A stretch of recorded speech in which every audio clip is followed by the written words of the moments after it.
we're also waiting for Tree Girl. I'm not quite sure if Chris is coming. I didn't see him respond. Now I'm hearing myself, so that means we're live. Let's go. Yeah, I feel like everybody's a few minutes off this morning because we're all kind of readjusting to the new reality. So, you know, I thought it was going to be actual winter, not crypto winter. I don't know if I can take both at the same time. So, we'll see. So, yesterday was Setsuban, which is the kind of Japanese, like, official end of winter and start of spring, according to Yes. the very old calendar. And you're supposed to throw beans at demons to get them to leave and take away all your misfortune. And I feel like enough people did not do that yesterday. Like, we all need to get the demons out of our lives. When you say Well, I throw went to beans, is church, like so Azuki beans? I think a lot of people use soybeans these days. But you know, I'd have to ask someone more local if any beans count or if I had to use soybeans. But I was definitely flinging them around last night. And then you're supposed to eat them for your age plus one for luck. So I was just like, what beans do I have on hand? Let's eat it just to be sure, you know. So we were really trying to lean in there, but it seems like we could not keep the world macro factors away from crypto.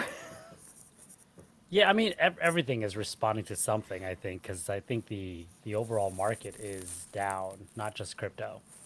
So yeah, Yeah, it always something's amazes happening. me because I think of us as sometimes so insulated from it, Yeah. but really we're not. We're way too, as much as we want to be kind of the new internet and the new monetary system and new currency and things like that, we are still very tied to traditional finance in a way that I think is hard for a lot of crypto people to admit. But if you want to get that crypto and turn it into cash you can use, you still have to play with the traditional finance system. So it has a lot of roots to us. And now that there's, you know, ETFs and different things like that, we are inherently tied to the US stock market Hmm. as much as I don't want us to be. But seems like we're going to ride this wave together for the next few months or years. It's been like that, I think, for several cycles. In fact, I think it's been like that for a long time, where it's pretty linked. Um, I don't. Yeah, it'd be interesting to see the day when we're not. But then I wonder too how that would play out, because at least there's some predictability of anything, with it being so kind of connected to the traditional system. Cool. Well, we have a couple of things we wanted to cover today. Hey, GM Diana, how you doing? GM. Good to see I you. am just getting my day started, so I'm just finishing up some stuff, but I will turn my camera on in a second. No worries. Cool. Well, let's start with what we didn't cover. I think the last two times, and we've been saying we wanted to cover it, and maybe we'll give it some time, and then we'll flow into some other things that are just naturally happening on Farcaster and outside of it, and that is gaming on chain. We talked about internally, at least, we talked about some of the games that are making the rounds, like Farcade and Stokefire. Like, anybody playing these games here in this group regularly? Gramajo? Yeah. So you I can't think see my so far. avatar, but yes, I'm playing all the games, and it's stressing me out if I got to admit it. What's stressing you out? Oh my gosh, so I'm like super afraid that I'm gonna like not pay attention to my stoke fire and my fire will go out and all my little villagers will die. My clankermon, if you don't take care of those, I think you get about 48 hours where you don't train them and then they die. And like Barcade stresses me out because some of my friends want to place these really big bets. And I'm laughing because Farcade is kind of teasing that there's some sort of coins coming, right? There's like a whole earn section, and it's talking about the potential market cap of the different games, which makes me think that those tokens are going to somehow turn into tradable tokens. So when someone challenges me with like 1,000 coins, it makes me think like, what if this is worth money one day and I just spent 6 minutes on a game and that was an $800 challenge, right? So now I don't want to play these high stake games. And when people challenge me, I'm like, wait, is this like serious money? Like, is this magic internet money or could this be real money? Like, I have to really think about it. And games are supposed to be fun, but they all kind of have some sort of monetary hook in a weird way. So not only is it social, but it's also like you're investing both your time and currency into most of these games, and it's a little stressful. Like it's definitely fun, but it's also stressful. And I have alarms set during the day to like check my crops and my clankermons and my villagers, and it's a Peachy, lot. do you play other? Because I'm not a gamer, so I don't really know like how this all goes. But I'm curious on like if you play other games and how that gameplay. Like it was just interesting to hear you say like how the monetary aspect of it has affected your gameplay and how you're going about playing the game. So like just like that difference, Yeah. the So games that yeah. Can you share it? Like just speak a little bit about that? Yeah, so okay, so I definitely like I used to game a lot and then I kind of got out of it, and then when the Switch came out, kind of got back in, and I definitely played Animal Crossing during COVID with like all my friends and family, but that was really like stress relief. Like Animal Crossing didn't stress me out. It was And very that's what much I've like heard. play at your own pace, kind of thing. And there were like quests, and you could pay off your raccoon mortgage, faster and slower depending on how you played it. But it was mostly just like at your own pace. These all kind of have like a time box associated with them, which is a really good mechanism for keeping you returning, right? So, like the monetary aspects or the time box forces you to check in. So, you can't really piece out of the game. Like Animal Crossing, I could turn it off and come back 3 years later and everything will still be sitting right there for me. The other games that I play online tend to be more cooperative than competitive. And some of these games, like, I don't really feel any competitiveness with like Farville per se. But with Stokefire, you're like raiding other people and, stealing resources back and forth. And with Farcade, you're challenging your friends and you're losing or gaining money. So it's really interesting to go from a cooperative gaming nature to a competitive gaming nature. So it's kind of a big shift for me. And again, it's not that it's not Mm. fun. It's just that there's all these extra social layers that are kind of changing the way I think about it. And that's what makes it the most interesting to me. And to also see how many other people are getting into it and how many people are getting really into it. Like there's shade being thrown at the Farville community because some people are so good at it, everybody feels like they can't catch up to them. And I'm like, they didn't like cheat the system. They just figured out like day one what was the best ROI on crops and just went full force into this. And they're crushing it. The same thing with Stokefire. Like some people are really good at figuring out game mechanics. They go up that leaderboard really fast and you're like, wow, how did they do that? And it's like dedication, and they're puzzle solver people. I can tell. Like I can just tell they're really good at figuring stuff out, and it's really starting to show on these games.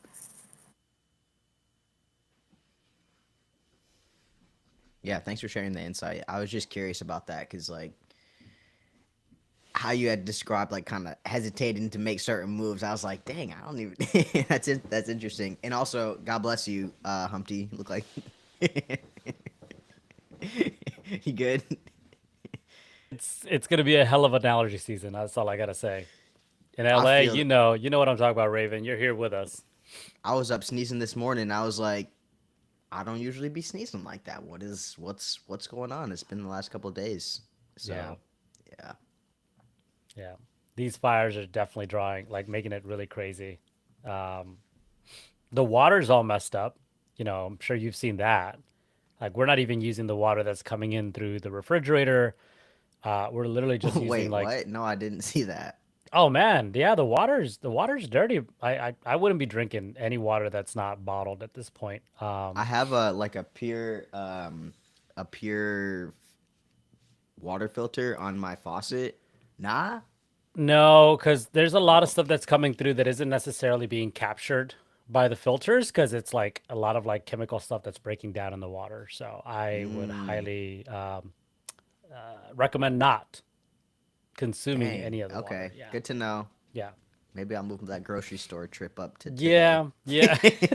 So, anyways, yeah, it's pretty wild in LA right now. Even though I feel like the rain Damn. slowly cleared up a lot of the junk that was in the air, there's still, stuff on trees and stuff. Yeah, And if yeah, there's any yeah. wind, it just comes off and it just gets back into the air. So, anyways, yeah, as far as gaming goes, I'm not the best person to ask. I am forgetful. I literally just opened my Stokefire app right now and I realized that I need to revive my embers because I apparently let them die. I actually don't even know because it was my first time jumping on. I'm a good friend of Noah's, or should I say, at least as good friend as you can be on Farcaster with someone that you've never met IRL. And he's been chilling, Stokefire for a hot minute now, and I just never got on it because I'm not a gamer. Like I'm a dad to a 6 year old, so that's where a lot of my time gets consumed. That's what I be And wondering when people who play games. I'm like, how do you have like, where do you find the yeah, time? But I mean, if you're a gamer, that's just like, it's a you lifestyle, find a you know? time. Yeah, exactly. There's always like a little like my wife finds time to read. Like that's her thing. Like she Yeah, loves yeah, to yeah. read. So yeah, I'm sure people find time. But anyways, I just downloaded it like right before, by the way, the App Store took it down. So now you can't download it Ooh. from the It's like Apple App TikTok. Store. Yeah, you used to, but you can't now. They got served with a warning, or not a warning because they got taken down. So they got served with a takedown notice. And now Noah's building a web app. But I have the app on my phone. I'm not deleting it because of that, because the app still works. But I didn't realize that if my embers died, as they have now, I need to pay fire in order to, like, the fire token. I need to pay in fire token to get it reignited. Peachy, since you play, had I not let my embers die, would I still need to pay fire to keep them burning?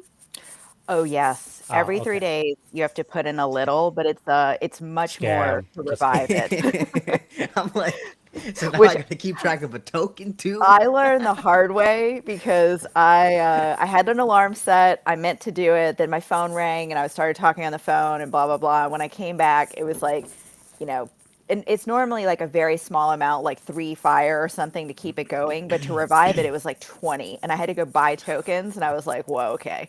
But my thing is, I will try any new thing that's being built on Farcaster. I will Yes. try it. So I'm here to try everything once for a while. Will I stay with it forever? Who knows? But it's fun to kind of see the mechanics. And it's also, Humpty, what you said, like it's really, really interesting because there are many apps.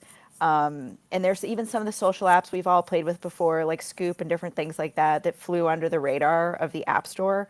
And Yeah. those you had to like load wallets and they had, all kind of stuff going on. So I don't understand how some people are able to like print money on the App Store and get away with it, and other Yeah. people, barely exist and get the slap down. So it feels like it's just a really big challenge for developers. So I'm Yeah. also really proud of anybody who tries, because you're fighting a very big uphill battle with Apple and Google. And I understand their point of view because they want their cut, and Yeah. crypto cuts them out.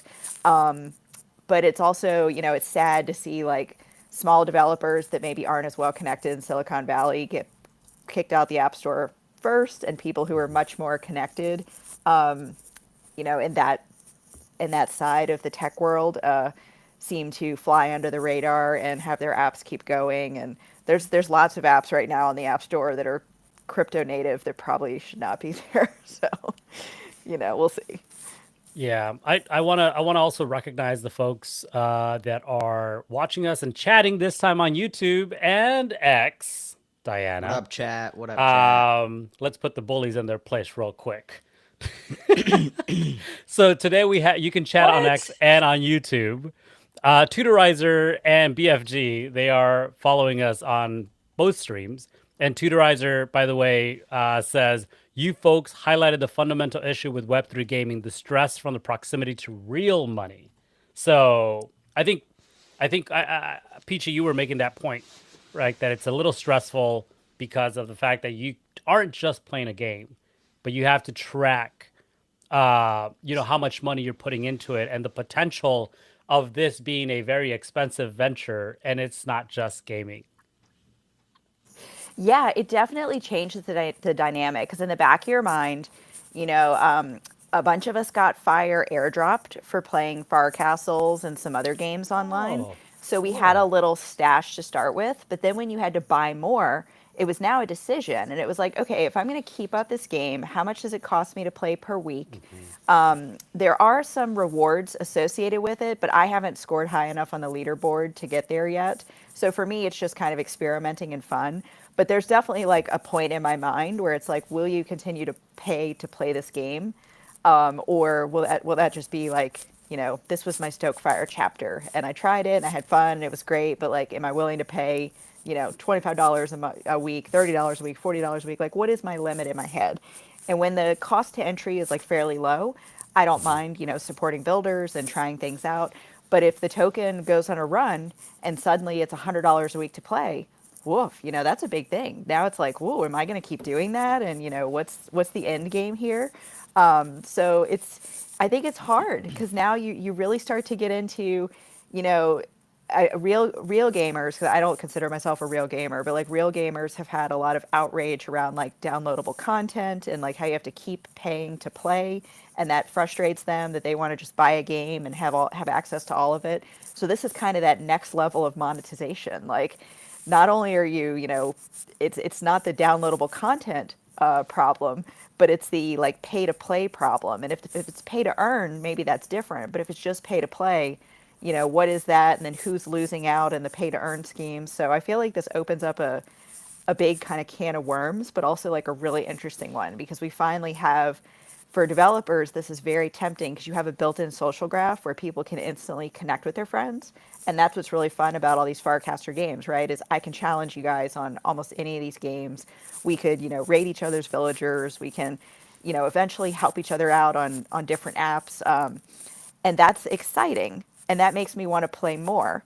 But then at the same time, like if it starts to be a money thing, I'm sure when the market goes down, we're going to see a lot of gameplay, slow down as well. So I think it's going to be a interesting few weeks to see, like, will the gaming arc continue, or Hmm. will people drop prices in response to the market or change the dynamics of the game? So I'm excited to see how it plays out. I I think found, sorry, to be just very fair, quick point here. I yeah. found that when the market goes down, gaming goes up because it's less expensive to get in and there's a higher upside to farming, if you will, through these games, the tokens. So that's just a point I wanted to make. Grandma, you were going to say something. Yeah, I was gonna say I think to be fair to Noah, Noah's actually been adjusting pretty regularly Hmm. how much fire it costs to stoke your fire. So it actually used to cost $100. It used to cost 100 fire to do it. And since I was like one of the alpha testers, we were given like I think like 1,500 fire to begin with at that go. Which, if you think about it, it used to cost 100 fire. So you literally could only do that stoking your fire for 15 days, and if you multiply it by 3 days, it's you could only play it for 45 days with the airdrop essentially. So you had to go to the market, but he dropped it so much due to market conditions when fire was like 400x or whatever the number was, and now it's like a very reasonable amount.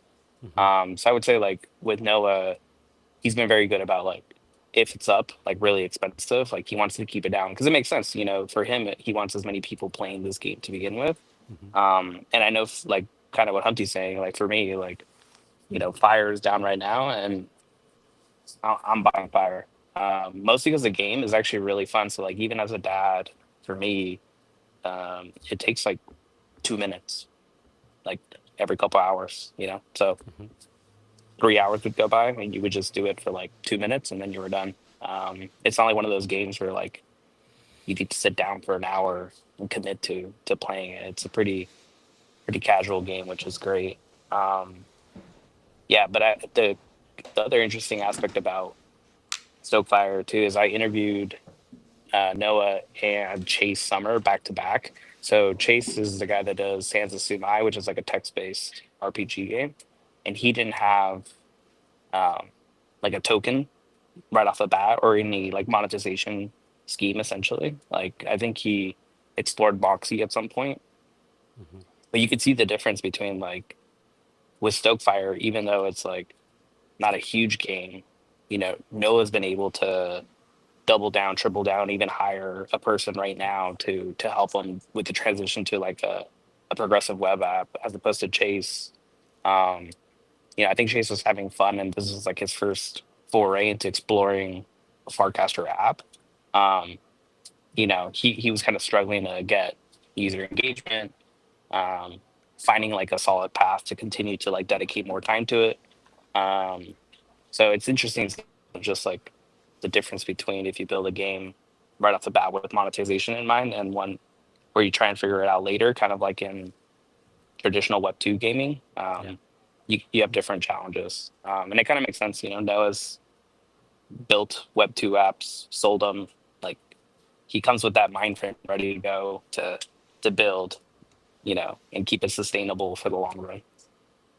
That's a good point. You highlight one of the reasons why doing or enabling crypto on these, either a game or anything else that you're building, makes sense, and that is now the developer in this case has a way to create some sort of sustainable revenue where they can continue to build and be incentivized to build long term, right? It's hard when you're doing something because this is your first foray and you just want to give it a go, or it's a public good and with no potential of getting paid or earning something for all of that effort. It's a very expensive effort to continue to build out this game, because also you want to keep it fresh.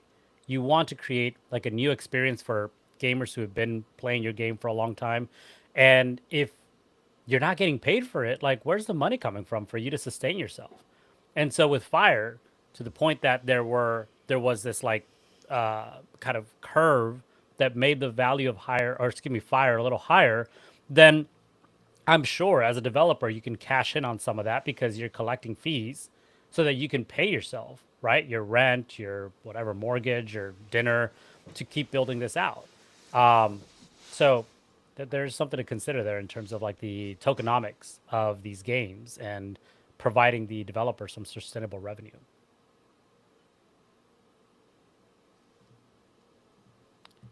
Anybody played Farcade? I think, Peachy, I thought I saw you casting about it a little while back. Oh my gosh, I might have a small addiction to Geocrush.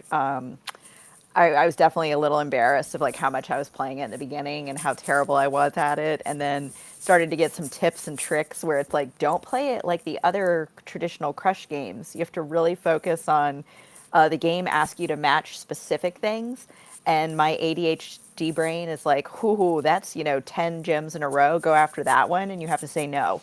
Like, it's a game of focus and concentration, so it's literally like the antithesis of a game I should like, but it's a good challenge for me to remind me of like, don't get distracted by all the shiny, pay attention to what it's asking you to do and play that. So once I like really understood the rules better, it was much more fun.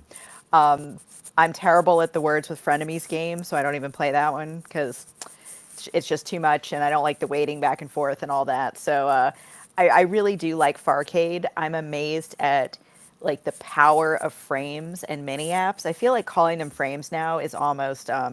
insulting to them because they're Yeah. so much more. They're really like tiny apps inside of Warpcasts, and it's definitely changed my Warpcast behavior, because if I look at my screen time, it has not changed. But if I'm honest about what am I doing when I'm inside of the app, I'm using a lot of those little kind of mini apps much more than browsing the feed. And that's been a big shift for me to like log into Warpcast and it's like, ooh, I have like 6 things to do that have nothing to do with the feed itself.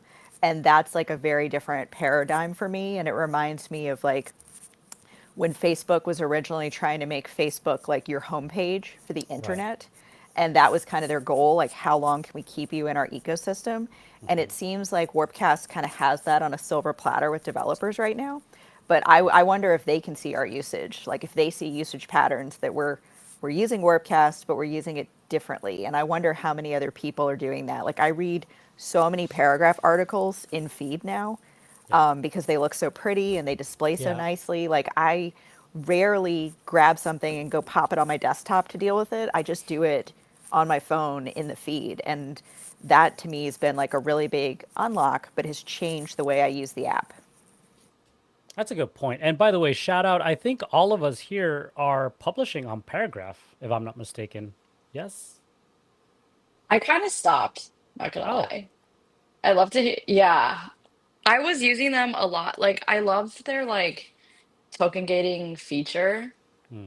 um that allowed you to especially like token gate parts of articles, which I thought was really cool because then you could do like a little public teaser in the beginning and then say like subscribe to read on sort of Oh, yeah. thing. But they got rid of that because I guess no one was using it until or except for Except for me. you. He said- Yeah, I was using So I it was that too. using it was extensively too. I was sad about that.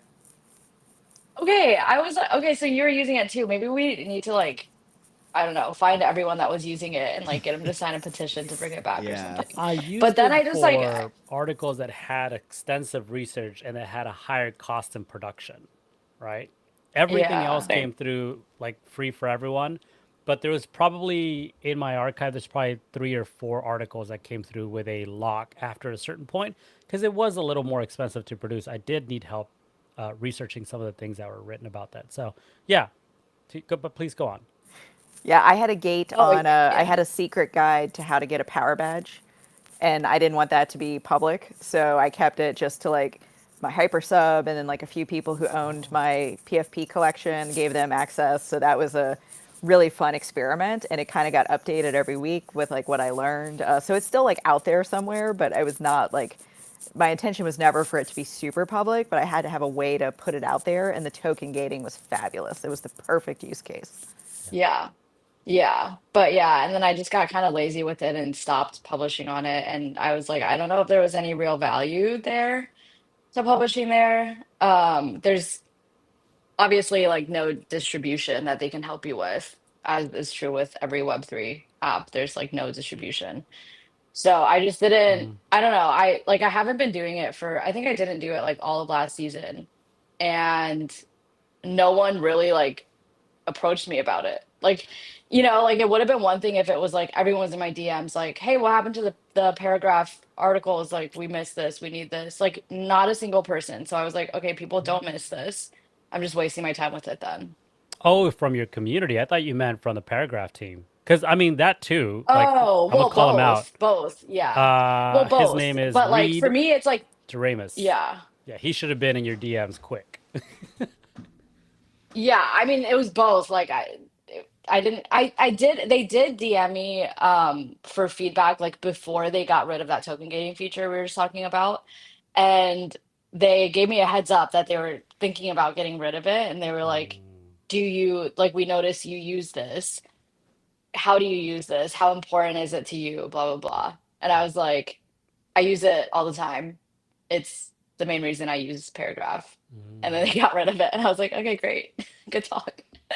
So yeah, it's hard. I mean, I would say as someone who uses it very regularly, like the early morning crew newsletter is very popular. Because we don't necessarily syndicate this content the way that most of us would our traditional media, right?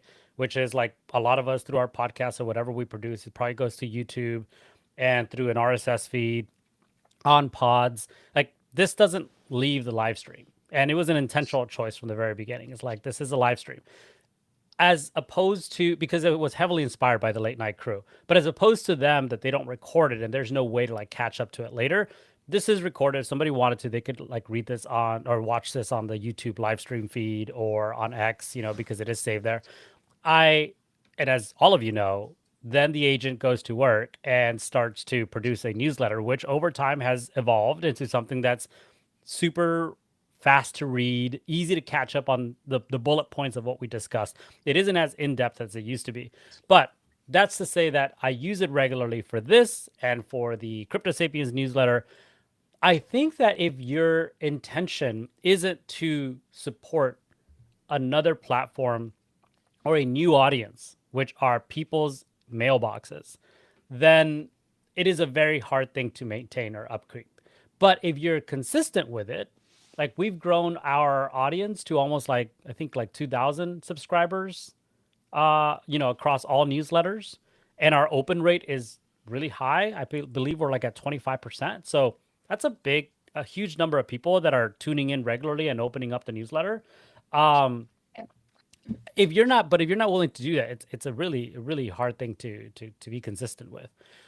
But I will say it is a great Yeah. product, and the team does listen, and props to them for sure for doing that. No, totally. And like I do um I do miss the part where the like email list building and that part and stuff. Hmm. I just didn't know that.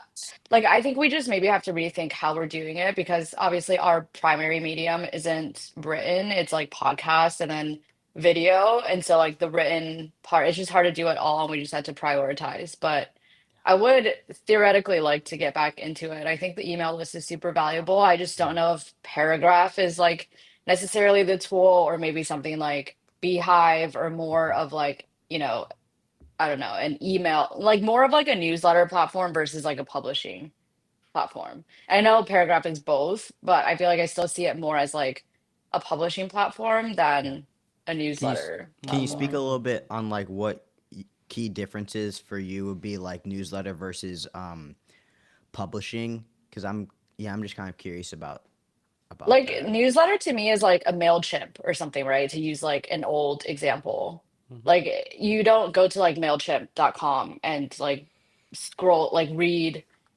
through people's Got you. stuff. Yeah. Whereas like Medium or even Hmm. like Substack. Substack. I think like Yeah. Medium is probably a better example of like more of like a pure publishing. Like I see it like is more of a publishing platform than an email service. So for me, it's like I just want a way to be able to communicate updates and announcements and stuff to my community, which now we Yeah. primarily do through like our Telegram group or like social, and that's why we don't have the email bit. But like I know some people still rely on email newsletters and stuff. So it would be nice to have something like that. I just don't know that like Paragraph is necessarily the thing because we're not like publishing, like brand new newsletters and like we're not like publishing a lot of like sick written content. Like it's basically just like a recap of our podcast. And people Yeah. like to consume like the audio video component more than like the written for the You'd most be part. surprised. To watch one of your podcasts. I say you in general, you, because I think that most podcasts are at least 30 minutes to 60 minutes long. That's a big commitment. Like right now, for example, Gramajo, like he's walking to work. Like if this is an audio bit that he can listen to, he probably would tune in, but it's really hard to commit to 30 minutes of my day to listen to any one thing.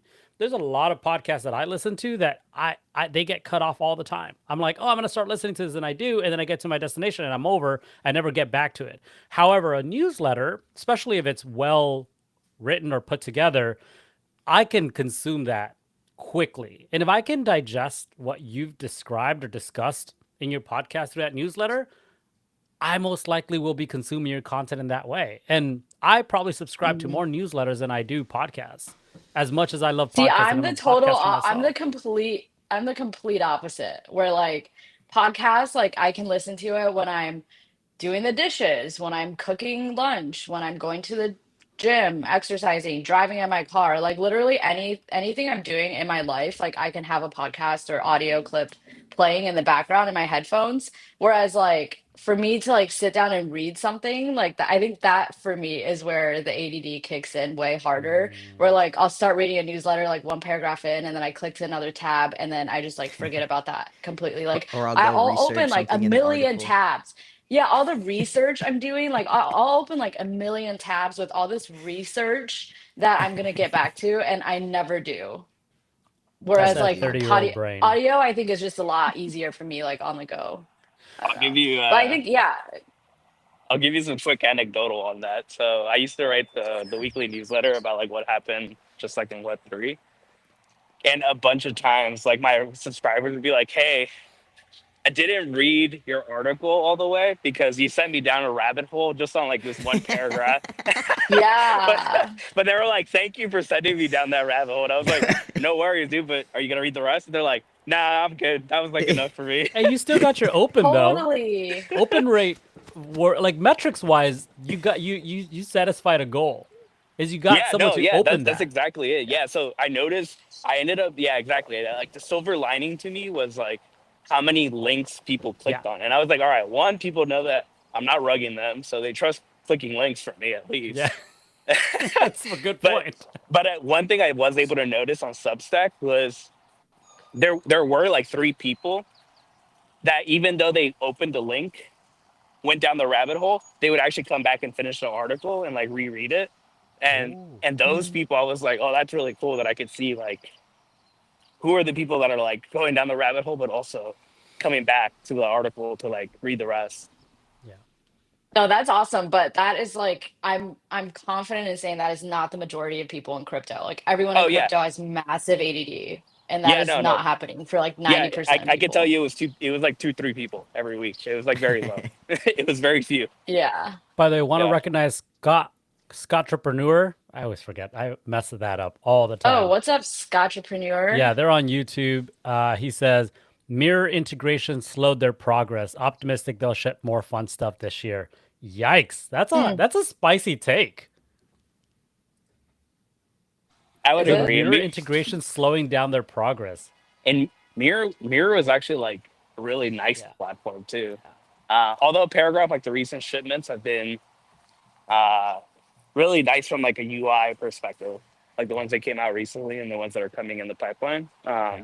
So yeah, maybe some fun stuff will come out soon. Yeah, I know they don't want to get too deep into the Web3 integration. Obviously, there's a huge market outside of it when you look at companies like Substack and Beehive, to Diana's point. Like, I think Beehive is doing some great things. One of the things that I've recommended to them that when I had a decision to make, because I run two newsletters, one that's very deep into crypto, one less so, that is more into data. And the one thing that I said why I would want to go with Beehive for the one that has less to do with crypto is the fact that you have this cross monetization opportunity right there where they serve ads across different newsletters natively. I would love to see something like that just built into Paragraph, where if we are like Crypto Sapiens hosts primarily like a newsletter that follows our podcast, we should be natively in like saying rehash is a homie, 50 millimeter collective is a homie, and like your ad should be served directly to my audience because there's a way for you to engage my community because there's probably already an interest there for yours or anybody in the gaming community that has a newsletter that there's other communities that are built around gaming. They should natively serve ads across to each other to like onboard new readers that way. I feel like that's low hanging fruit, but I don't know why that still hasn't been like a priority because I feel like when it comes to growth or re-engagement, to Diana's point, it's like, why am I even publishing? Because there's an opportunity to get new eyeballs onto your existing content through the audiences that other people are building. Like the 2,000 subscribers that I've built up for Crypto Sapiens, if they saw what Rehash is doing, those are potentially 2,000 new subscribers that the Rehash newsletter can get. Like I feel like that seems like a low hanging fruit, but maybe I'm missing something. Yeah, like you need like Web2 does this really well because Diana, I've been having the same question for myself for the last like 4 or 5 months as well, and like I know of a content creator that I would say they're probably like in the top 1% in our industry, like from being a bootstrapper. And they left Paragraph and went back to Substack. So they were in Substack before, went to Paragraph, and then ended up going back to Substack. And I would say that the number one thing they said was the same thing. It's like discoverability. Like I used to get like, I wouldn't say a lot, but I used to get a lot of like a decent chunk of subscribers that like you could even see it in Substack. It was like recommended from the for you or from like the Substack community. Like they had nothing to do with me at all. So they sort of need to build like a daylight engine, like a light Yeah. daylight engine inside a paragraph where it's like, hey, um, 10 of your friends minted this new Crypto Sapiens newsletter. Maybe you should check it out, but it all needs to be inside of the app itself, like natively. Like, hey, you're Yes. done reading this article, like you should go check out this one because your open graph is like this is what they're reading Yeah. too. Yeah. Yeah, and especially because that's like the whole point of like Web3 social is like building this decentralized social graph, right? Or at least what people have been touting as like the whole point. Like the main selling point is like now you have the social graph that you can take with you across all of these different apps and we can like do other cool things with this new social graph that we've created. Like the things that Gramajo was just talking about, like daylight features, like things where I can be like, okay, I'm subscribed to Crypto Sapiens, and so is Gramajo, and Gramajo is also subscribed to these other things. So then I might want to subscribe to these other things. Like that's that's just like the most obvious thing, like the low hanging fruit that is still not being done. And so yeah, I don't know, like I feel like that's like a big reason why Web3 social hasn't really taken off as much as you would think that it would, because a lot of the things that a lot of its selling points like still haven't been built out over the last like many years. And obviously, again, non-dev saying like, oh, this is so easy to do. Why don't you just build it, devs, knowing nothing about how difficult it is. So that's, obviously annoying for any devs listening, but that's just my thoughts. I mean, I think there's like levels to it. I mean, I would say like level one of this discovery would be like, okay, here's the people that you're actually subscribed to, and this is like the list of other people you're subscribing to, and then look for the overlap or like the commonalities and how often that number is, and then increase that and just have like a UI for it. That's like level one to me. Like that's not even like, we're not even getting into machine learning or features Totally. suggested or Yeah. anything. We're literally showing like a list, a nice list. V2 would be like grabbing the mint data, Yeah. what's trending, um, maybe like if we were like bucketized by like, okay, Crypto Sapiens is like podcast plus, here's this other newsletter that they write that's not Web3. I feel like that's like level two. There's more levels to it, but I'm saying like I agree with you. Like I'm not a dev either, but I would say level one, like I can do that on Excel. So to me, that's level one. Yeah. Like, Yeah. why don't I grab everything that you guys are all subscribed to, all of us here, and if there's any commonality, Yeah. surface that. That's literally Well, level But one. like I can do that in Excel.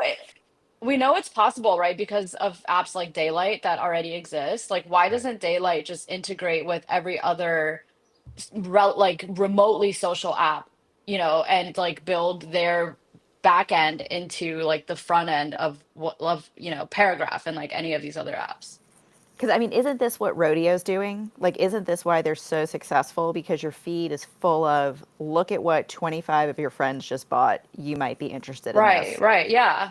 And it's like, if I had that in Paragraph where it was like, Humpty and Raven and Tree Girl and Gramajo all read this article, I'd be like, well, what's going on with that? That's probably a great article. Let me read that. Like, that would be instant discoverability.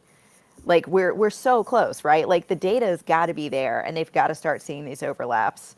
So I'm hoping that maybe these are cool features in the works or something we can pass back to the team. Like, show me what my friends are reading. Show me cool things, because we all are looking to discover great content, and there's a ton of it. It's just not bubbling up the way we want it to, right? To be fair, I don't think that they have enough creators on Paragraph like Rodeo has, and two, the art that's on Rodeo is a lot more diverse than the art that's or the writing that's on Paragraph. There's generative art, there's illustrations, a lot of AI art, which I think I don't want to say it's easier to do, but there's a friction to writing or writing well. And so I think that as a velocity of like to achieve the velocity that Rodeo has had, it's a lot more difficult. But there is something there in terms of discoverability across different audiences, to your point, Peachy. So I do think that there's a lot that could be done there to improve that experience. The other thing is, I think it was Gramajo who was just talking about like how we can serve creators who are on Paragraph better. At the end of the day, it's all about monetization. Like, we want to monetize our work. We were talking about earlier how like developers have an opportunity to tokenize or include tokens into their to their games and create some sort of sustainable revenue over time for them to be able to support themselves in developing this. The same thing for us creators. Like, let's not joke around. Like, we need to pay bills. There's a lot of things that we do that requires a lot of effort, and we'd like to be able to have some sort of sustainable economy built around the content we create. Why is Paragraph not going to base and not going to optimism and not going to all these big players that have huge war chests and say, we have X amount of creators here. We want to incentivize their work. Let's sponsor them. Like, let's find a way to like create some sort of like built-in funding mechanism for creators who are constantly putting out, solid work, and based on the metrics, whether it's how many subscribers they have, how many opens they're getting, what their read-through rate is, provide some built-in rewards for them as well. I feel like this should also fall on the platform because, at the end of the day, there's only so much the creator can do independently. But if we're helping to build Paragraph as a community of creators, there should be some sort of like built-in reward mechanism for us as well. I don't know. That might be spicy. That might not be. I don't know. What do y'all think? No, I totally agree with that. I did see that Base gave Naomi something though, right? Last week, because we were talking about Naomi's little like video thing where she is on the street asking people if they want 10 pounds or a mystery gift, which was 50 pounds She on basically just Base. did Jesse's job much better. Exactly. Yeah. I mean, okay, yeah. That I don't want to say that, but yeah, we all know. But yeah, they did Jesse or Base or someone. I thought I saw them tweet that they did give Naomi something for that. Yeah, I I gave her did. an E. I saw that. I saw that as well, and I actually talked about that on Culture Shift last week on the stream that I was hosting of like breaking down Jesse's um, video versus Naomi's and just like the different approaches and why Naomi's was better. But anyways, I would like to see companies like Base, like why is Naomi not a contracted creator? Like why are we running these Totally, like yeah. these silly like do it and just try and see and maybe we'll give you something, maybe not. Like come on, that's just like And GMI. like just come on. Like Yeah. get you stop put I weekly I've seen tweets that go out. It was like, all right, tag your favorite based content creators, and it's like y'all know who we are. Put us on a contract, 3-month contract, and work with us to create the content. Because also, Totally. when you only have like pieces of information and you are a source for your community, like my community looks to me to like go and try and experiment with other things. So I'm not trying to put out pieces and bits of information that might not be true, might be accurate, might change in a week. So like we have to be working together so that the content can be accurate and effective. And it's like can we start seeing some more like partnerships, like mutually beneficial partnerships for exceptional creators like Naomi who are like like that was great that she got $100 and an ETH base builder grant, but that wasn't like a guaranteed thing. And not saying that she was like Right. trying to do that, but like Humpty said, she got bills to pay. We got things to pay for and things like that. So I think that might be like on the horizon if we continue to push for it, is like having companies like Paragraph, like Base, partnering with various content creators to, bring up crypto in Web3 as a whole together, like the messaging and the overall content. Yeah. Or even like through grants programs. Like there's so many developer grants, but hardly any creator grants. And Like why are grants we not, Yeah. Thank you. and I see that's another thing that I've been recognizing is like I've been seeing more content creator related grants. Like there was a bunch of people who sent me the SEI or SEI or whatever that foundation or Oh yeah. blockchain is, and it's a Gitcoin. They're partnering with Gitcoin, which okay, cool, but then you got to enter the Gitcoin hustle and like get people to vote and contribute. And the other thing is they could only contribute in that token, in that say or C or whatever. I don't even know what that is. What are we doing? And okay, this was the other thing. Just make it ETH, baby. Why like okay, we're seeing these grants and it's like content creator, but they want the content creator to they want us to my thing is 50 millimeter collective and culture shift, right? And so if I were to apply for that grant, get into that grant, I would have to shift all of my content to focus on their foundation or their ecosystem, what building their ecosystem basically.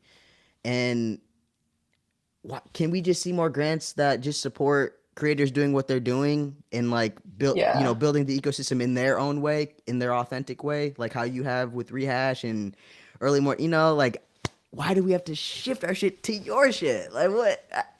Yeah. Well, and the thing that they're missing is like it's more impactful if we don't shift our shit to their shit. Like if we can do Exactly. it in a more organic way that fits in, like subtly fits into what we're already doing. And like it's so frustrating to me because like before I got into crypto back in like 2017 and 2020, I was doing a lot of like travel blogging, Instagram influencing, working with brands to promote their stuff. And so I've thought a lot about like how to create content that feels organic to what your Mm-hmm. brand already is, but is still like shilling a product at the end of the day. But we've all seen there's straight like product shills on Instagram all the time. And then there's other ones that you're like, you watch the video all the way through before you even realize that they're selling you a product. And you're like, Mm-hmm. oh, damn, that was good. Like that's the sort, like this is not a new concept. Like brand partnerships and stuff like this is not a new concept. It's been done, and I know it's been done in a very cringe way a lot of the times for a very long time, but I think like Web3 sees that and they're like, brand partnerships, affiliate marketing, super cringe, a thing of the past. That is straight Web 2. Let's just scrap it completely. We're not touching anything because that is just Web 2 and so cringe and we hate it. And it's like it's been executed in a cringe way many times, but like the underlying concept is not cringe or bad. Like it's the underlying concept is fine. Like why are we throwing the baby out with the bathwater? Let's take what is actually good and makes sense and then just like redo it in a way that is more fun, more cool, and that works better for like the crypto audience and for, 2025, like more with the times. Like it's Mm-hmm. that's just like so frustrating to me. It's like Web3 so many times will like throw the baby out with the bathwater. They're like one thing didn't work in Web2 and so we're never touching that again. It's like no, like it can still work. Can we just rethink this and rework it and execute it in a better way that feels truer to what we represent and who we are? Yeah. I want Uh, to bring up what And Tudorizer rant. said. Yeah, no, that was great. I mean, I agree. And I want to bring up what Tudorizer said on YouTube says, because all the L1, L2 still act as information is a rivalrous market instead of an anti-rivalrous. Hey, who is that in the chat? They cooking. Tudorizer, man. They're on Farcaster as Tudorizer. So, Tutorizer's a GM, G, we're gonna man. drop some GMs later for sure. The chat is hot today. I gotta admit. We've got some takes on X. Thanks, Diana, for pointing it out last week so kindly. You're so nice. And also Oh my God. YouTube's still straight fire. So Someone here knows how to hold a grudge, Frogman. I'm smiling, buddy. I'm smiling. I don't know what you're talking about. I'll see you at Ethember. But yeah, no, Also, everybody's doing really good. someone Okay. on Twitter, this bright future guy Yeah, was, BFG. I thought BFG, is that They're what they go BFG on by? X. The Yeah, big friendly giant. Oh, nice. BFG was bright like, future guy. what about the provenance and proof Yeah, on chain? No Beehive or Stack, Substack can give you that back to like when we were talking it's about, fair. paragraph and stuff. And I was like, I saw that and I was kind of thinking about it, but I'm curious what you guys think about it too, because obviously creators care a lot about provenance and ownership. But I think like what creators most care about ultimately is monetization, right? Because we can't keep doing what we're doing without that. Yep. And so the if you're not using the on-chain like the proof on-chain, the provenance, those aspects to monetize ultimately, Yeah. then how much do we actually care about that? I'll I'll give you a good example that I've spoken to Humpty about this like providence thing. That correct. It is funny to me a little bit here. So maybe that's a little bit on us as content creators. We're not leveraging, the mints or the on-chainness of our content to reward our subscribers. Maybe we could do a better job about that. So I will put some responsibility on us. But I will tell you that as someone that like actually cares about kind of that kind of stuff, um, on pods, it is so easy to see who has like minted the most for you, who was first, Hmm. who was the most recent collector. I mean, I could tell you that I had like a pretty simple one, like where I was like, hey, if you collect this episode, I'll tip you DGen. And I made sure, like, I looked at the price, I looked how much DGen I had. I had a bunch of DGen that's just like sitting around. And I was like, you tell me that you mint this and I could see it online, I'll tip you right now, like on the graph. Super simple, like little tick for tack. Um, I can tell you with Paragraph, it is so difficult to like reward people on chain. I Totally. remember I was looking to be like, hey, I want to see if I have any repeat flyers or any people that's like minted more than one article. Dude, it is a freaking hassle. Like, it is so much work. Like, you have to download multiple CSVs, try and line it up. And I'm like, sure, could I build a script to probably do this for me? Yeah, maybe. Do I have time to be doing this? Like, it should be super easy. It should be as simple as the way that Pods does it, including Yeah. like boosting your token, like minting that token, doing airdrop rewards. Like, with Pods, it's so easy. It's like, do you want it just for this episode or do you want it for the whole collection that you have? You want this, like, how do you want this essentially? Like, it is Yeah. so it is so apparent and easy to me to reward people in the on-chain providence with pods versus paragraph. And that was like one of the Totally. feedback I gave them a long time ago. Like, dude, Yeah. lean in And on the on-chain shit. Like, the thing is, like, people understood collecting written articles before they understood collecting podcasts on chain. Like, Mirror was around for way longer than Pods. You know, Pods is like the first and only podcast collecting platform on chain. And Mirror was around for so much longer. People understood collecting articles way before they understood collecting podcasts, but that consumer behavior has like completely flipped. Like, Yeah. because there's Mirror and Paragraph and these platforms haven't, I feel like they, I can't speak too much to Paragraph because I don't know the team as well, but like Mirror, I talked to the team so much back Mhm. in the early days, and I think they were really focused on the publishing, like publishing quality content, but they weren't really focused on like what it is creators actually need, which is to make money. And for some reason, you know, especially within the Ethereum community, it's like money is like taboo to talk about to some extent. Like no one wants to talk about money. Like we want to just talk about ethos and stuff. And it's like great. Like I'm here for that. But at the end of the day, people, especially creators, I mean, I only speak to creators, like need to make money in order to stick around. You can't be like, your content is awesome. Like I love your podcast. Keep doing what you're doing without, you know, building tools for us to be able to monetize our stuff and stay around, or like collecting our things on chain, funding us. It's not going to happen. So it's, yeah, there's just, I think like the people building apps for creators need to be creators themselves. Or at And least if you're advise not, with then creators. Sorry. Yeah. yeah, yeah. Well, like I think one really good thing that Lucas did in creating pods is that he started his own podcast, Hmm. because it's one thing to like talk to a lot of podcasters and be like, "Hey, what is it that you need? What are your pain points? Whatever." But once you actually start a podcast yourself, then you like experience that, all the details of it. And so I think it's actually a really good thing that Lucas did that Hmm. and experienced it. And like, you know, I mean, I haven't talked to him about like whether he learned a lot from that, but I would guess that he did. He's very active though. I will say that. Like I'm in a Paragraph power users chat. It's not very active. And by it's, I don't just mean like us power users talking to one another.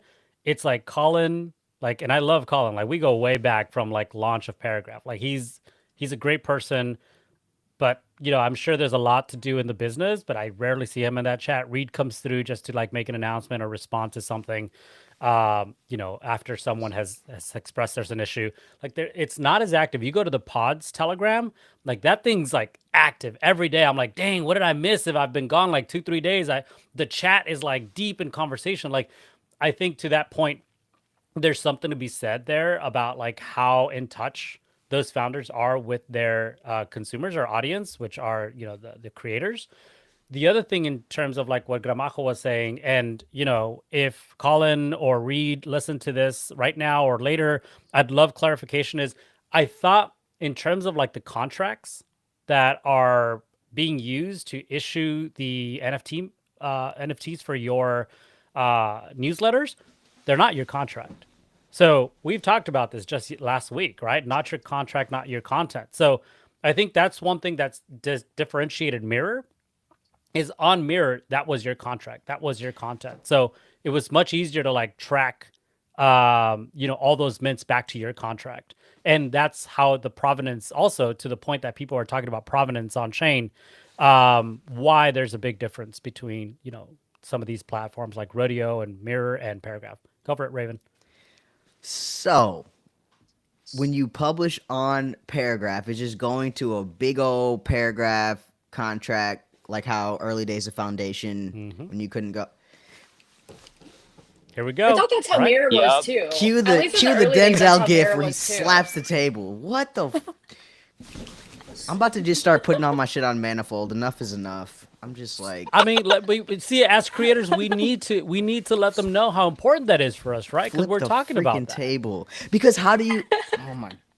Well, you gotta sweating cut a shit. clip of Raven doing Provenance, that. You right? gotta Humpty, you gotta cut a clip of Raven doing that. Snag the recording and make a GIF of Raven flipping the table, air table. Just fucking. Wow. By the way, Okay, BFG. while we're is- speaking of BFG, so I just want to say BFG is hot in the comments. They're like, first of all, they were talking about like, no, creators are mostly lazy. This is to the point of like what Gramajo was saying earlier in terms of like getting all that data and using that to like support their audience in terms of like retro rewards. But Paragraph, you can't do that. So he goes, totally agree. I'm afraid Paragraph hasn't improved the whole experience much in the past 18 months. Although they did communicate about it with publishers a lot in the early days. Talk is talk, man. Talk is cheap. I'm freaking stirring BFG, right can now. you invite me into the Pods Telegram? Hell yeah, I'll do that right after. Oh, this. Yo, speaking me about too. speaking of pods, I wanted to announce that Culture Shift will be on pods. First episode is coming on Wednesday, and Culture Shift also got approved for funding through Nouns by Flows. If I'm saying Fuck that, yeah. that's Yep. and so that funding is helping me bring this on chain, and so the first episode is going to be dropping on Wednesday with Onaji B, and I'll be sharing clips on Warpcast throughout the week to just kind of like just show some promos and things like that. But as I'm uploading this though, I wanted to ask for the cover art. If I don't put anything there, will it just automatically pull from the RSS feed what that cover art is? Okay, cool. So the latest update of Pods, you don't even need to upload anything. It's so dope. Like you literally just log in, and it's if you have your RSS feed connected, it just imports it from your RSS feed, and the art comes with it. It's so cool. Like they've done some major updates. Also, you can boost your content now directly from Pods. I used to have to go to Layer 3 or Boost to do the incentives. Now they're like built in. So there's a lot of tokens that are included. But if you talk to the team and you have your own token, area, people over there with FAFO, you can ask them to add that. They did add Cabal, and so you can incentivize people directly with your token as well. So team out there is doing Fire. some big things. I wish we Good to could do know. like a basket. A I gift know, basket I of know. tokens. Yeah, I mean, if Yeah. you think about it, like, what if we created an early morning? Remember, we were talking about the early morning crew basket. Like, what if we created a basket and I could just like do the basket, and we could throw in like also Braven, by the way, congrats on the flow thing. I got one as well, and I think we should chat about it because I think Nouns is doing some cool stuff with flows. But yeah, basket would be cool because like then you could do like area plus like optimism token or area or like cabal plus like something maybe more stable. So people feel like they're actually it's like a two for You mean one. like a creator index coin? Hey, what are we? Yeah. Oh my Hey, I think we're getting into a little bit into like SEC territory, Whoa. though, so you gotta be careful with that. I go with basket. I know someone who Basket, created yeah. an index Basket coin feels before. better. That's like ghetto term basket. Yeah. I know No, someone who isn't created an isn't index that a coin new before. Farcaster product that's coming baskets. It Is that- is. Like, It Oh, is. shit. No, so I'm like, baskets. It yeah, is. we Yeah. could do this. Yeah. Yeah. No, baskets is the thing. I think it was more like a joke around index funds versus basket. Oh, I like it. Well, you're getting some love from the audience, Raven. Go Fire 50 millimeter. So Oh, people love 50 millimeter. You're doing that's some the great crew. things, buddy. Thank you. We've definitely been putting in the work. Oh, and these Culture Shift episodes are also on YouTube. So I have been. I'm gonna add the YouTube link as well, so people will be able to like actually watch the interviews.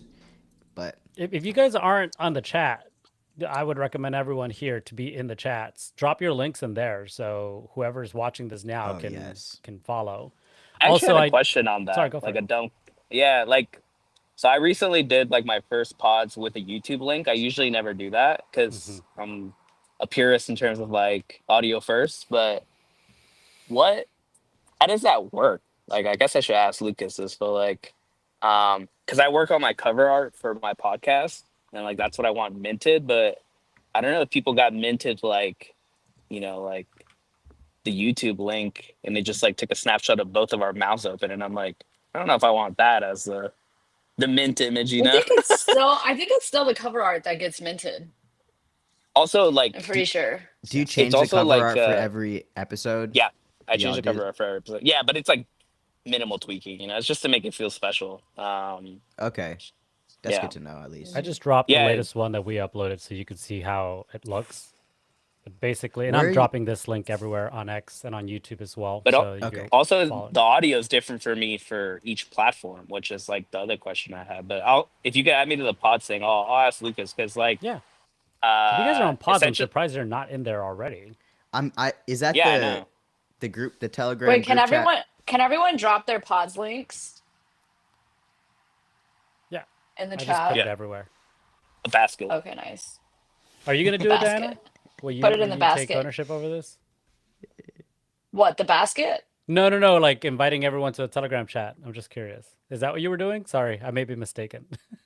Oh no, I was just saying everyone drop their pods links in the Oh, okay. chat so I can follow them and everyone Oh, okay. else can.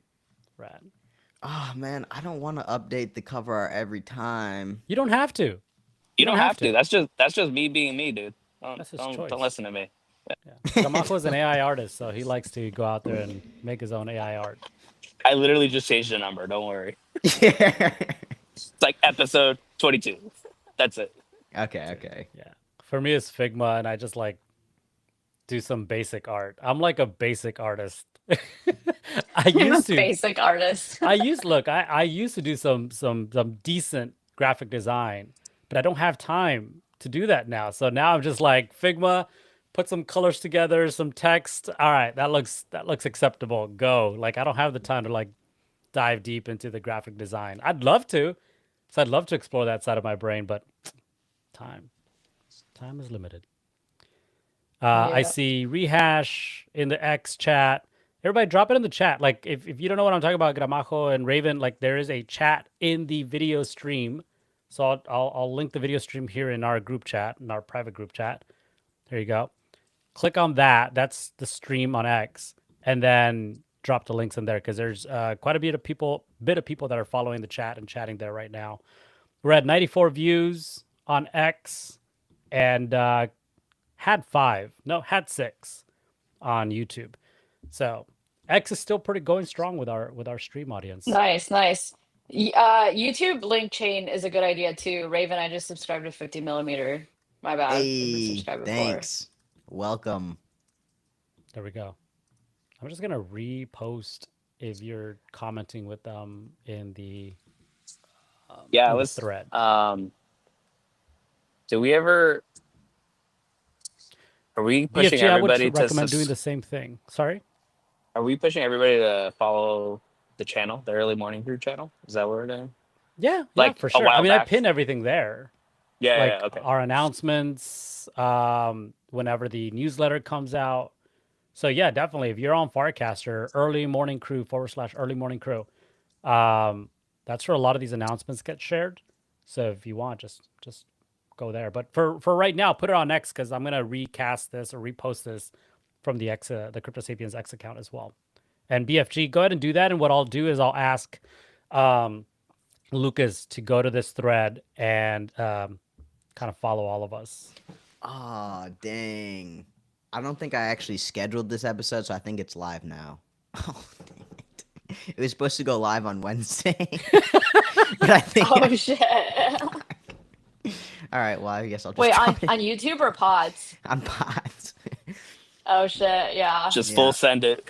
It's yep. It's Now on chain. No one's going to see it. Now it's on. They're like, I was like, leaking I all the had the alpha and clips. stuff. Yeah, I was like gonna roll out some clips, like build some excitement. No, it's out. It's fine. No, Yeah. no one heard that. It's fine. All 92 people didn't hear that. Well, Alfie go hit me with support. that. I'm How did I dropping the post in link. the future recently. Yeah. You posted I don't know on how that February happened. 1st when it was like January 30th. It was like, how the hell did that happen on I Paragraph? don't know, dude. So it's okay, Raven. I He's did got something that Area similar. 51 juice. Hell yeah. Dang it. Alright. Let's see. Okay, we're at 9:14. I know some of you got to bounce, but I do want to talk about like Uniswap V4. Has anybody taken a peek at like what's happening there and any projects that they're excited about? What? Tutorize is like, hear what? So you got some people already probably creeping into your feed on pods. 50mm Yeah, collective, if you're curious, everybody. No, I have that as a to-do for this week to read the Uniswap before. I read like a couple bits here or there, but like not enough to. I know people are excited for it. Like for sure, people have been excited for it. I thought this was supposed to be the release that was like gonna make it easy to bridge, Yeah. like the liquidity pool between Solana and ETH. But again, I haven't researched it enough. I didn't see Solana. anyone getting hyped. I didn't see anyone getting hyped on that. I could be wrong though. So anyway, it's on my to-do. I thought this was gonna make bridging liquidity across ETH native chains easier, not Solana. But I Yeah. might be mistaken. No, I think you're right. I think it was supposed to be ETH for sure, but there was like I was speaking to someone and they said that there was like that was like a rumor, but I mean, it feels like Right. that's the game, honestly. The Solana Yeah, ETH like- bridge. 1000%. Like especially like we're all of us, or not all of us, but like a lot of us are like wormholing things and like like why not, like whoever solves that issue is, I mean, they're gonna have all the liquidity essentially. Isn't this Diana? Isn't this Jim's game plan with Cross Kitty or something? Is the Alt VM game? Yeah. Cross chain alt VM. Yeah, making it easier to bridge across alt VMs. Gotta ask Jim to sponsor Early Morning Crew with some Cross Kitty, because I got some Cross Kitty merch. Instead of wearing this frog hat, I could be wearing my Cross Kitty beanie too. I'm okay with that. That is a sick beanie. That is a That is a sick beanie. I brought that huge ass cat all the way back here from Thailand. Can you believe? It was like I was Was one I- of those people. Right. I Was know I what the you're last gonna say. person to leave the house? Maybe second to last. Yeah, I don't There know. was a I told lot of Jimmy I was stuff gonna left, though. bring. Oh, was there? Like hoodies and towels, and I'm like, I love all these things, but my Oh, bag was shit. already loaded with like gifts that I'm bringing Yeah. my family because I went shopping out there, and I was like, I'd love to bring stuff. I'm only gonna take this little beanie. I'm good. I'm gonna wear this in the airplane so I'm not cold. Yeah, I know. I tried to grab everything I could before I left because I had like I brought a whole suitcase of rehash stuff. And so then it was empty on the way back. So I had room to pack stuff. I thought I grabbed everything I could, but yeah, I was also then that person like walking through the airports with this huge like stuffed animal that I'm holding, Yeah. Oh shoot, that's funny. I see you guys on a chat where I gotta hop off. Yeah. Okay, Raven. Appreciate Yeah, I was you. gonna say, have a good Oh, week, yeah. everybody, and You yeah, too, I'll see you Raven. in the group chat and on the timeline and stuff. Have a good Yeah, one. see ya, see ya. See ya. Yeah, We man. made it to 100 views on X, so Raven was here to see that. All right. Nice. He's like, my Uniswap job is V4. done. I'm peacing. Yeah, exactly. Diana, you're only here for the 100 view mark. Yeah. Yeah. Hey, Once what- we hit 100, I'm out. The last one hit like 250 or something like that. So Yeah, it was nutty. Wait, live or total? a total. Yeah, live we were at 160 though. That was still Yeah. pretty Okay, good. that's pretty good. That's pretty good. Yeah. Yeah. Uniswap V4 though, for sure, I'm very excited about it. The only thing that I saw that launched together with Uniswap V4 that was like super interesting for me to watch happening is Flaunch, which I tweeted a little bit about it last week, and that is like this base native um, meme coin launcher that has this like new some new features, including where you when you buy and you're like, I believe for the first 24 hours the curve is flat, so everybody can buy at the same value for the first 24 hours, but you also can't sell your tokens, and after that the curve kicks in right after 24 hours. And if I read this correctly, which I think I did, is that if you ever wanted to sell, at minimum you could sell back to the market at the price you bought it for. So I thought that was interesting. It's like meme coins with a refund built in. Like what? That's an interesting That's one. that's like closer to like Party DAO at that stage almost. Because Party Yeah, DAO's a little bit like that. Yeah, that's you're cool. rage quitting and saying, "Give me back my money." Sounds like the VV team should have used that. Which one? The VVV team, Oh gosh, I don't know what happened there, but obviously the vibes were, how did they get listed on Coinbase so quickly? dude. Yes. Interesting. Yeah, that's been a roller coaster. I mean, I get that teams have vesting and unlocks and things like that, but it definitely felt kind of shady to backtrack into it and say, well, we always planned on, selling as soon as it opened. And I feel like if you're going to do that, that's fine, but like release that, initially that like here's the tokenomics and here's where the team is going to, vest and unvest. Because I feel like very successful projects are very transparent and clear about that up front. Like you know what you're getting into, because I think fewer people may have bought if they had realized that the team unlock was day one and that they would be able to, exit so quickly. Even if it was a small percentage, it just feels shady. Like I feel like blockchain is about transparency, and especially with token launches, it feels like now that's all under a microscope. And I think this is going to have really wide sweeping ramifications because other tokens, it takes months of credibility to get listed on Coinbase. And this was so instantaneous that it just really shows that, like, it's all about who you know. Yeah, I know. I realized there was a huge fallout about that. It made it to my X feed, and I would say my X feed is probably not the spiciest. It's pretty boring, just because for the longest time I've been following public good builders, and so I think Gamako was talking about Gitcoin. I was like, yeah, that's usually my feed. That's about right. Gitcoin optimism stuff. But yeah, that made it to my feed. Some of what was happening. So I was like, oh man, I didn't even realize. I think I also qualified for the airdrop, but I haven't checked just because I did not have my degen locked, as I believe some people uh, did, and so they didn't qualify. You have time. I think when I logged in, it said like 45 days to claim. So I Okay. think you don't have to like make that decision today. Like you should definitely cycle through your wallets, but I know a Yeah. lot of people have things like offline and there was Yeah. confusion and concern like is this safe? So I always kind of wait a few Yeah. days and see Same. if other trusted people say it's cool and the website's okay. And I really appreciate just, for people out there thinking of doing token drops when there's like an address checker or like even if it's an Excel spreadsheet or something where you can check your wallet without connecting your wallet, that feels so much more safe to me. Where you can say like, Interesting. is my wallet on this allow list? Is my wallet eligible for this airdrop? Because they have the list of wallets. So that makes it where you don't have to actually click that connect, sign, signature, scary transaction with your wallet. That's So fair. I always appreciate when teams do that.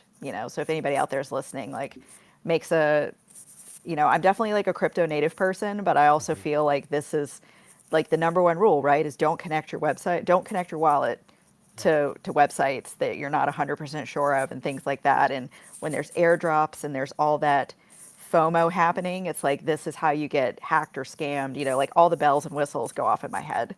So Yeah. I appreciate that the claim window is long and that gives time for people to audit it and people to step forward and say yes, this is legit, and things like that. Actually, speaking of airdrop windows, Pengu's airdrop window, if it hasn't already closed, it's closing like immediately. And I'm one of the people that got stuck in not being able to claim it. I also have some issues with like the claiming, is that a couple of my wallets are eligible. And in order to claim, I need to basically, I believe it's going to bind those wallets on chain to create a relationship between them. At least that's how I read it. And I was like, I don't necessarily want the relationship of different wallets announced as being part of the same individual. And then I need to bind that to the Phantom wallet or the Solana wallet that I put them into. I don't like that. It's like, why are we like the whole? I mean, I understand there's a lot of transparency on chain, and if you want to go and do um, the legwork on looking at what the relationship is of these wallets, go for it. Fine, I have nothing to hide. But I also don't want to be announcing that the relationship of different wallets. Like, there's a reason why I use different wallets. It's like different use cases.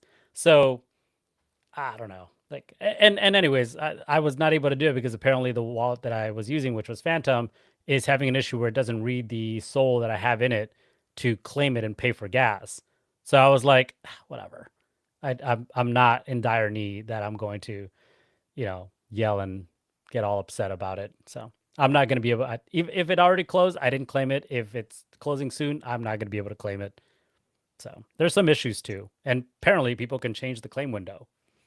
Because bots, like when was that an issue? Like if you're eligible, you're eligible. Who cares if it's the bot that's doing all the Right. claiming? Wait, do we know why they closed the claim window early?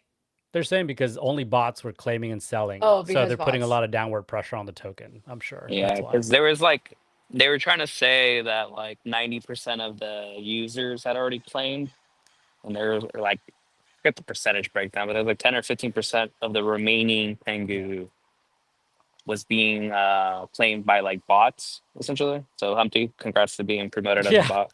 Apparently I was Uh, flagged as a bot.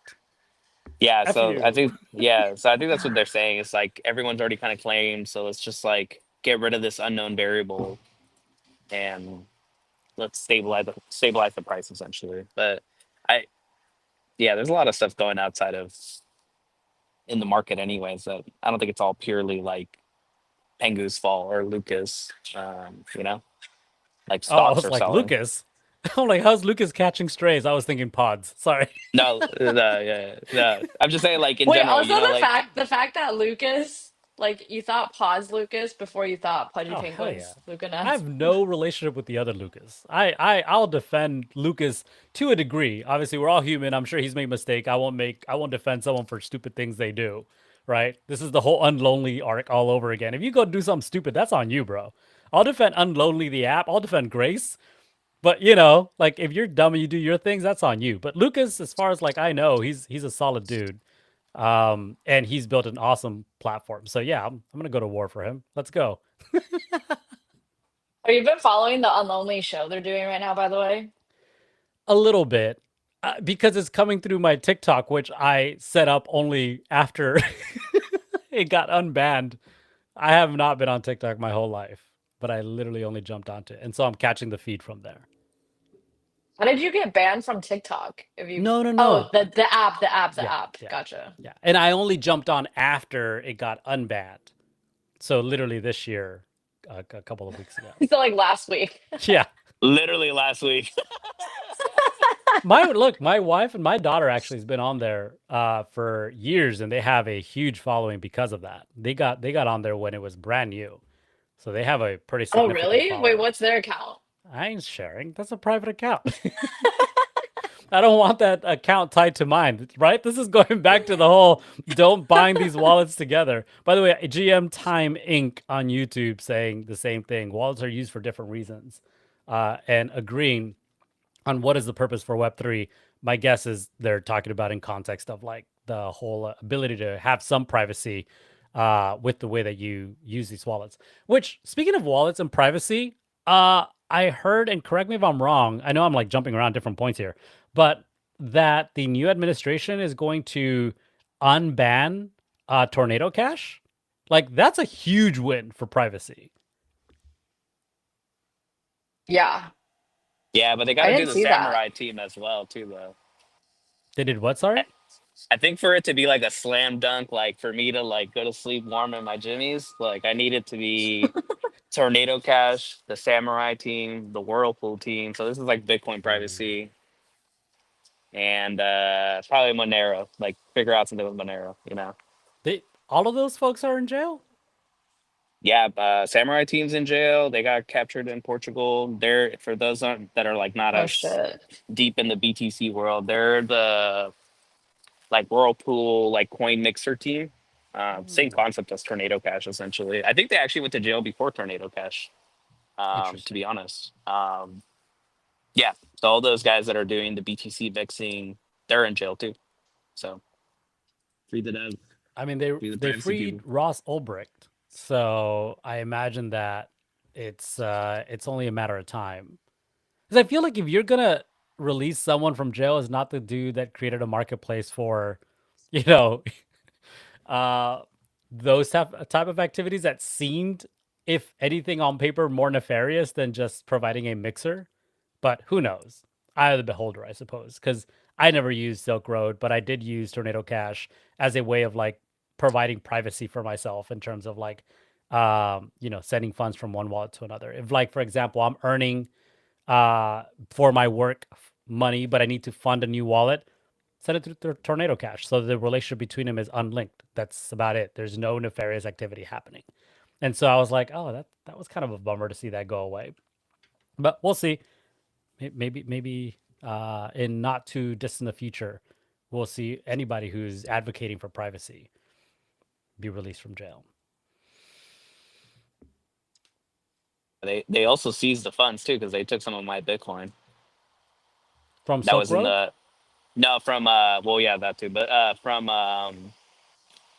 the Samurai mixer like the Whirlpool mixer and Bitcoin. Yeah, they Yeah. just like seized the whole funds. So they're like, you're free to go, but your money's staying with us. I guess so. I mean, I didn't have that much in Dang. there. I mostly had it for like spending money too. Like I had already post mixed and sent my money. The majority of my money to cold storage, anyways. But Yeah. I had a couple that was like in there just to support the network or whatever. So it wasn't that much, but well, I guess now that it's $100,000, yeah, that might I don't know. Just get spicy. I kept some of the hashes of Tornado Cash that was in the contract after they said it's illegal to use for Americans. I'm like, all right, I ain't touching it. I'm keeping the hash in case it ever becomes legal again. I can go back in there. We'll see if there's any funds or if those also got swept away. I'll be okay. I'm not crying over spilled milk, but still, it'd be a bummer to see that gone. Cool. Well, we're at 9:30. How do we all feel about cutting it? Um, and you know, continuing with our Last day. question for the chat. Does anyone know where I can get a Yapster invite code? Those are Willy Wonka golden tickets right now. Damn it. But I'm hoping that they're going to open up more in the next couple weeks, because it seems like as soon as they open it up, there's a very limited number of slots. So it's not only the invite code, but it's getting in to one of those 50 or 100 slots. So it seems like they're opening it up in very, very small chunks. So I think we're going to have to wait till that number gets a little bit bigger. But I'm crossing fingers that they're going to scale quickly. Okay. Okay. Well, if it happens and I miss it, someone ping me because I probably will miss it. Peachy spot on. I had a code, but like, yeah, essentially there's only like 50 spots available. So even if you have a code, it's not an automatic guarantee you're in. So Is it Hmm. that it, fun? I've moved on. Okay. See, I that's don't yeah. know. I see like all the FOMO, and it looks fun. Like, it's memes Yeah. and money. Like, what could be more fun than that, right? So it's kind of like it feels like it's like meme coin trading, but also like the Ponder social prediction polls, where it's about like what do you think is going to be the most popular, not necessarily like what you like. It's like thinking of the crowd, right? You have to think, what is the crowd going to go for? So it looks like a lot of fun, but I also can't tell if this is just, the FOMO hitting hard because I can't play. Yeah. Yeah, and I feel like at this point, like there's so much hype around it that I'm like, I am I just gonna be disappointed if and when I ever get in. So maybe I'll just let it go since Girl Maho's moved on and it seems like we're cycling through things a lot quicker. Like Tribe too. Like all the tokens dropped like 50% or something crazy like within a week. So we essentially did the whole front tech art in like 48 hours, 72 hours. So I don't know. Did anybody play yeah. Stacks game? Speaking of like token arcs and front tech? No. I No. I mean, okay, I bought like $10 worth of a couple of things that were number one on the leaderboard and instantly lost, like, watched it just bleed out like 2 hours later. And I thought I was, quote, early. And I realized there had been some sort of secret pre sale a month before. And that really just did not sit well with me. And I'm like, I'm out. I'm not doing this. And it seems like most people didn't even play. So that one was Yeah. a weird arc too, where I've always thought of like Farcasters, especially, as like people that are really open and really willing to jump in with both feet, even if there's money involved. Like most people will play table stakes. They'll put in $10 or $20 to play and they will give it some time. And it feels like what Gramajo just said, where that window is closing really quickly, where people are like in and out almost instantaneously. And if you just are like not catching the timeline right or don't hit that cycle right, people don't see it or miss it or FOMO in and FOMO out within like a day or two. And it feels like before this was taking a couple of weeks. Like Scoop had like a 3-month arc, it felt like, right? And that was like trading on Farcaster engagement and, kind of a similar metric as some of these other things. So it feels like everything is moving at light speed. And I know Farcaster moves fast, but it feels like specific little niche things are moving really, really fast. And it's almost scary because as a builder, like they're putting a lot of time and effort into this stuff. And it like pops on the timeline, but it's like it's popping like a pimple. Like it's bad. It's like boom, just going everywhere, not pretty. And then everybody's just like, oh, we don't talk about that. We put the pimple patch on and move forward. So it's a little weird. Yeah, I feel like as a content person, like I'm almost trying to tap into my inner Diana right now, my tree girl, and move a little slower. Like, I think I'm gonna like. I'm tired of like creating another, Shots token. fired. Hey, Woo! we Let's need bullies, go. right? I'm here Humpty for it. is All the living abuse for I this. take, I'm Humpty here is for it. living for this. I'm just Classic saying, example. like Hurt people. He got bullied, and so now he's just dishing it out on everybody else. I didn't I'm dish thinking, nothing. I'm I'm thinking enjoying the like, conversation.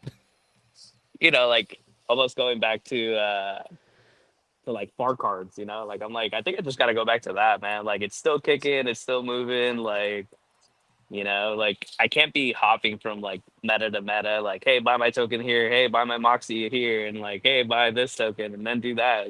Like you're just gonna burn through people. Like maybe I'll buy it for like for myself, like because I know when I'm like like I'm engaging in gambling essentially at that stage, but like launching and relaunching like you yourself that quickly is I don't Mhm. know. I feel like you're gonna burn bridges that way. So I'm trying to be better about like, these are the places where you can support me, like the avenues. Like I'm not moving from here. Um and all these other places, we'll see, if they have staying power, I guess, is kind of the longer theme. A couple of brief updates here. Farcaster news. I did want to address the elephant in the room, which was the update that was done on Farcaster last week, where if you're using Warpcast, you can now change your feed to following, which has been huge for me to like see people I haven't seen in my timeline for months. I was just complaining that it seemed a little stale, the feed, and I haven't been able to extend the circle of people that I engage with regularly. And then boom, this update was made and my timeline just seems fresh. I see right now Tree Girl 14 minutes ago, instead of paying attention to this podcast, posting cute little Toby on Warpcast. Which, by It's the way, that snowing video, so hard out here. It's snowing so hard, which like I didn't think it snowed in Seattle. yeah, Like oh, really that's so like much cute. at all. And so I looked over and I'm like, holy shit, there's like a whole snowstorm happening. Oh my gosh. I'm just glad, like, clearly you have electricity and you're safe and warm and all that good Yeah, stuff. I had some friends in Seattle that lost power yesterday and they were really bummed out. Oh no. So I'm just that glad you're Dang. online. This is yeah, great. that happens in Austin Yeah, me too. more often. So did you guys change your feed? Because I did. I Yeah, instantly switched following and home because you know, I want to see like that chronological feed, but now I am actively like really paying attention to it and bouncing back and forth between them, like more so than I ever really did. And I know it's just like a silly UI thing, right? It just switches the order as to which one opens first, but they're dramatically different. Like when I am comparing them one to one, home has a lot more random stuff in it. And I still don't think it's the best for discovery, but it feels like it's getting better. Like, for instance, on my home feed, I'm starting to see cast from people I don't personally follow, but channels that I do and channels that I'm active in.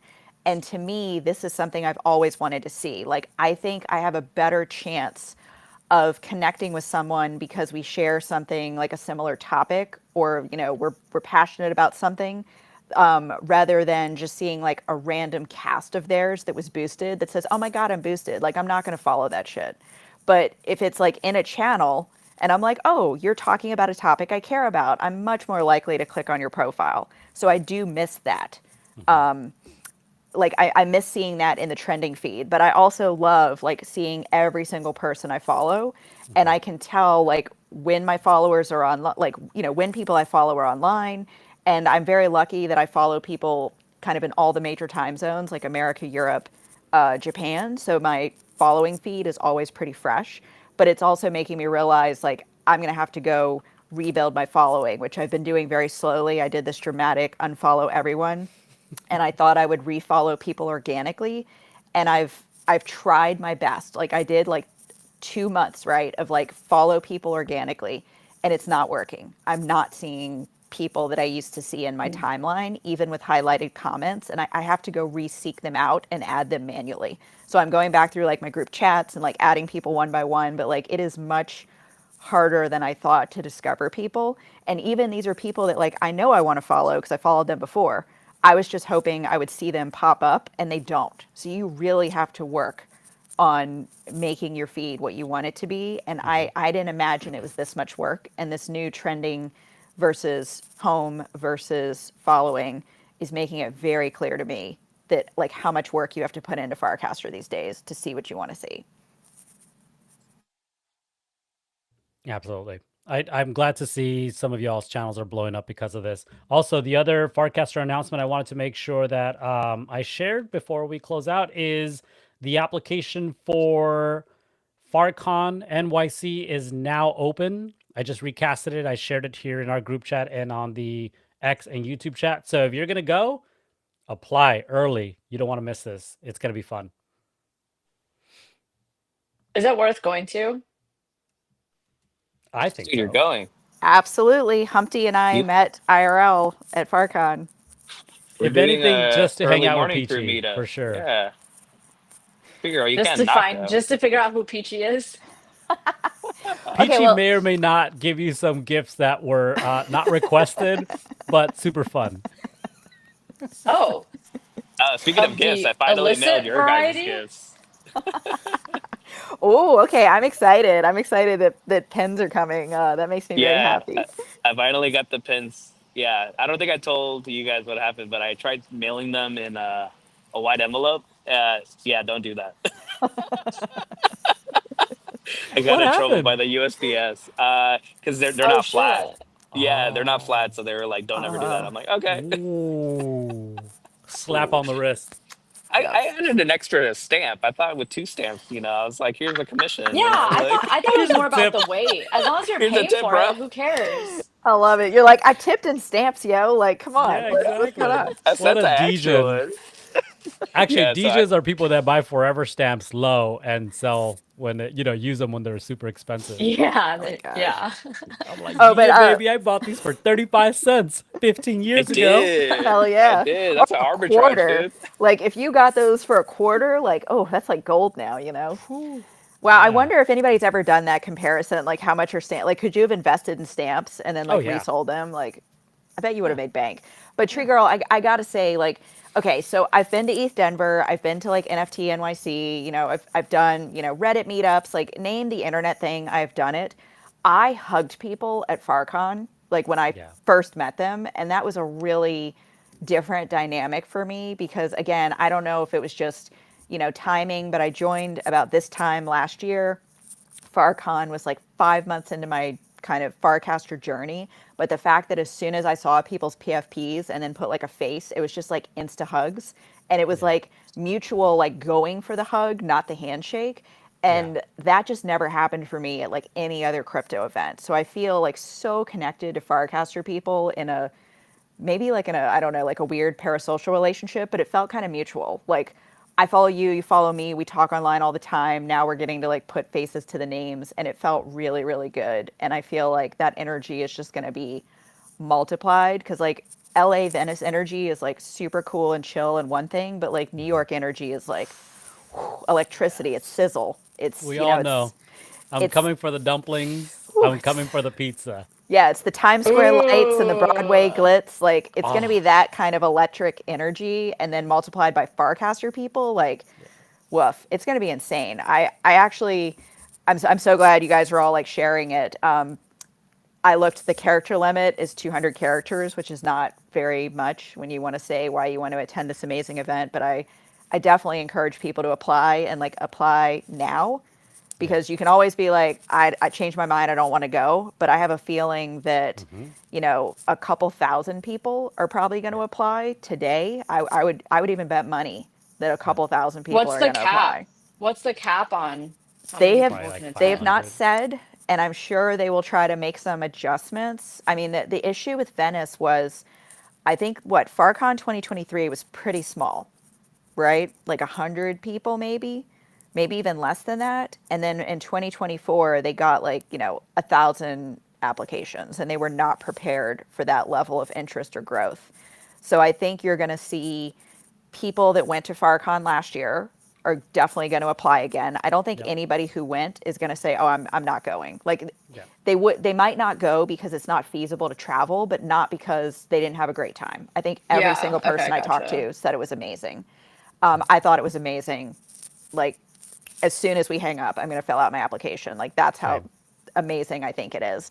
But I think you're going to have all those people plus everyone that had the FOMO, everyone they talked about it, and everyone that's gotten more serious about it over the last year. So I think it's going to be like it's going to be overwhelmed by the number of applications, hopefully Yeah. in a very good way, and hopefully they'll be able to show that demand and maybe get some more Yeah. sponsorship and maybe if anybody's listening, like come to Purple, come to some of these organizations that want to support and hope I'm sure they're talking with other Farcaster native companies and people that lean in that might have some money to throw at it because I hope that everyone who wants to come will be able to. But I'm Yeah. sure there's some, there's always going to be some capacity issues. But I would Yeah. also tell people like go to New York anyway. Even if you don't get the official invite to FarCon, there are going to be so many side events. Yep. There's probably going to be like hackathons happening or Hmm. hacker houses or meetups Creator or different houses. things, creator houses, hint, hint. Like a lot of people just showed up last year and just went with it. And even if they didn't go to like the 1 day summit, like Jam did a separate summit for creators. Like they did FarCon Asia this year. I'm sure they're going to come back and want to do something.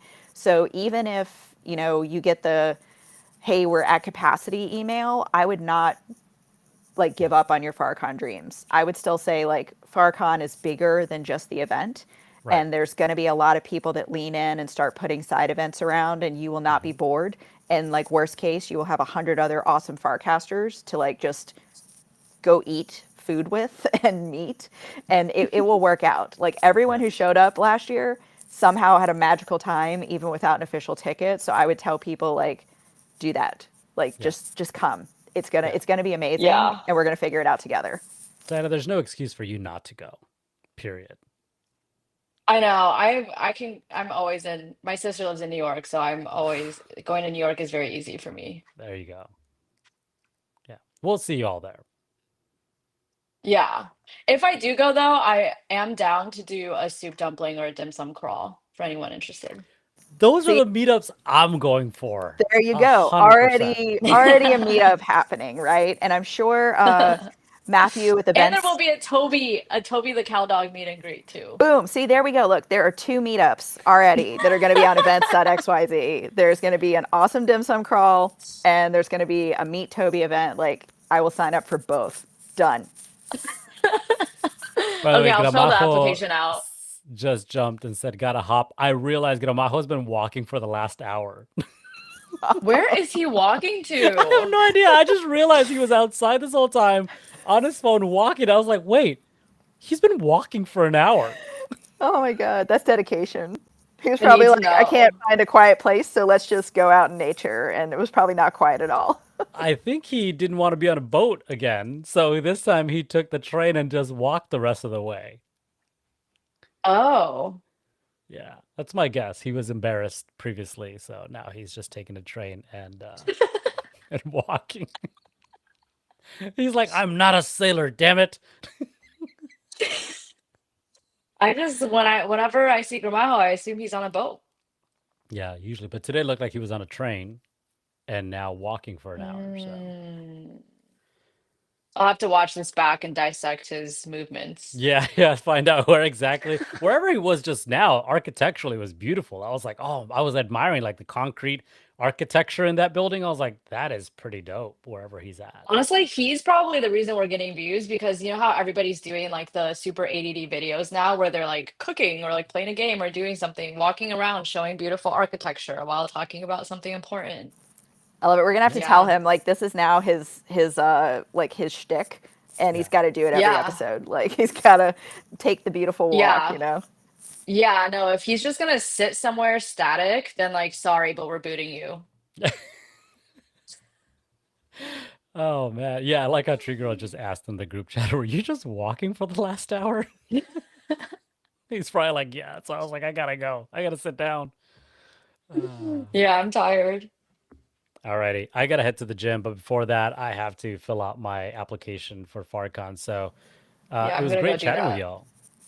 Yeah, You everybody too. have a great yeah, week. everyone showed up today. Yep.